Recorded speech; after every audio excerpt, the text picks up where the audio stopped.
ভগবানের দর্শন এবং তার প্রসাদ কোনোটাই তার ইচ্ছার বিরুদ্ধে পাওয়া যায় না। আর এমন ঘটনা আমি বহুবার নিজের জীবনে উপলব্ধি করেছি। আমরা হয়তো প্রত্যেকেই জানি যে এবছর রথযাত্রা উপলক্ষে রেশনের দোকান থেকে দেওয়া হচ্ছে প্রভুর মহাপ্রসাদ।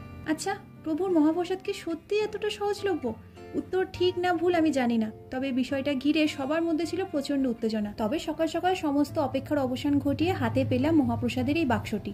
তবে প্যাকেট খুলতেই প্রসাদের গায়ে লেগে থাকা এবং ফাঙ্গাস থেকে মনটা বড্ড খারাপ হয়ে গেল।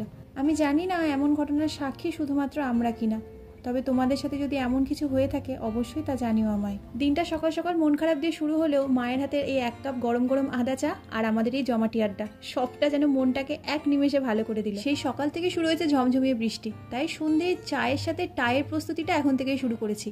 ফ্রিজে ছিল 2 পিস রুই মাছ আর 2 পিস কাতলা মাছ, সেইটাকেই নিয়ে আমি আর মা প্রথমবারের জন্য বানাচ্ছি ফিশ ফিঙ্গার। প্রথমবার যেহেতু বানাচ্ছি, দুজনের মাথায় চলছে নানান রকম পরিকল্পনা, কত ভালো করে এটাকে দোকানের মতো করে বানানো যায় আর কি। আর ওই একই পুর থেকে মোটামুটি আমাদের এলাকায় পাওয়া সমস্ত রকমের ফিশ চপের আকার আমরা করে নিয়েছি, আর সেগুলো ডিমের গোলা আর বিস্কুটের গুঁড়োতে চুপিয়ে চুপিয়ে এখন রেখে দেবো। যদিও এখন এটা ভাজা হবে না, বাবা অফিস থেকে আসবে, তারপরে সবাই মিলে একসাথে এটাকে খাওয়া হবে। মোটামুটি 4-5 পিস মাছ থেকে এতগুলো হয়েছে। এখন ওই 7 থেকে 7:30 মতো বাজে। বসিয়েছি এই সমস্ত ফিশ চপগুলোকে ভাজতে, লো টু মিডিয়াম হিটে ভাজছি। আর এই চপগুলোর রং এবং স্বাদ দোকানের থেকেও ভীষণ ভালো হয়েছে। প্রথম চান্সে যে এতটা ভালো মা আমি এতে করতে পারবো আশা করিনি। সবার ভীষণ ভালো লেগেছে চপগুলো।